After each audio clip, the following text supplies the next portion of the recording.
የዘርፌ ጉዳይና የዮኒ ማኛ ትችት የሰሞኑ መነጋገሪያ። ቃለ-ሕይወት ብቸኝነትና ውግዘት ምን ላይ ደረሰ?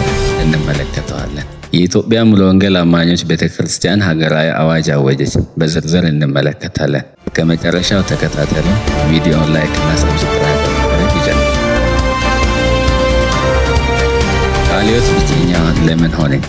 የቃለ-ሕይወት ቤተክርስቲያን በአገልጋይ ቤኒን ሂኒን ላይ ያወጣችውን መግለጫ አነጋጋሪ ሆኖ እንደነበር፣ ነገር ግን ሌሎች ቤተ እምነቶች ዝምታ በመምረጣቸው ጥያቄ ውስጥ እንደከተታቸው አንዳንድ የፕሮቴስታንት ቤተ እምነት ሰዎች እየተናገሩ ይገኛሉ። ተከታዮቹ ተጋባዡ አገልጋይ በብዙ መንገድ የተወገዘ እንደሆነ ቢታወቅም የእስካሁኑ የቀደምት ቤተክርስቲያናት ዝምታ እንዳሳሰባቸውና ይህም ለሐሳዊ ትምህርት መንገድ ከመክፈትም በላይ በኢትዮጵያ ቤተክርስቲያን እየታየ ያለውን የአስተምሮ ለዘብተኝነት ሊያባብሰው እንደሚችል ስጋታቸውን እየገለጡ ይገኛሉ። እኛም ቀደምት አብያተ ክርስቲያናት የሚሉትን ነገር በመስማት ቀጣይ ሊባል የሚችለውን መረጃ ሲደርሰን የምናደርስ ይሆናል። የኢትዮጵያ ሙሉ ወንጌል አማኞች ቤተክርስቲያን ለአንድ ወር የሚቆይ አገር አቀፍ የጾም እና የጸሎት ንቅናቄ አወጀች። ዛሬ የካቲት 12 ቀን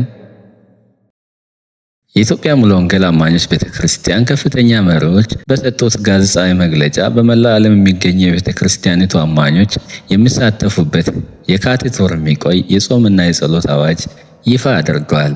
መግለጫውን የሰጡት አመራሮች የቤተክርስቲያኒቱ ፕሬዝዳንት መጋቢ ላከ በዳሶ፣ ምክትል ፕሬዝዳንት መጋቢ ለውየው ስንሻው፣ የሥራ አመራር ቦርድ ሰብሳቢ መጋቢ ተመስገን አዋኖ፣ የሥራ አመራር ቦርድ ጸሐፊ መጋቢ የኋላሸት ብኩሉ ናቸው። የጸሎት ዝርዝር መረጃ፣ አንደኛ ጊዜው መርሃ ግብሩ የካቲት 30 እስከ ሚያዝያ 2 ቀን 2018 ዓ.ም ድረስ ለተከታታይ አንድ ወር ይቆያል። ዓላማው ስለ ቤተ ክርስቲያኒቱና ስለ ሀገር ሰላም ሊጸለይበት ሲሆን የንስሐ የምስጋናና የምልጃ ጸሎቶች ያካተተ ነው።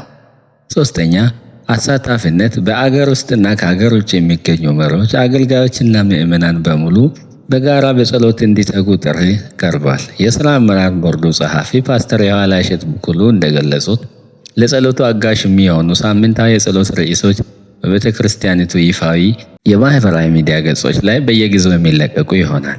እኛም መረጃውን ተከታትለን የምናደርሳቸው ይሆናል። በመጨረሻም የዘርፌ ጉዳይ።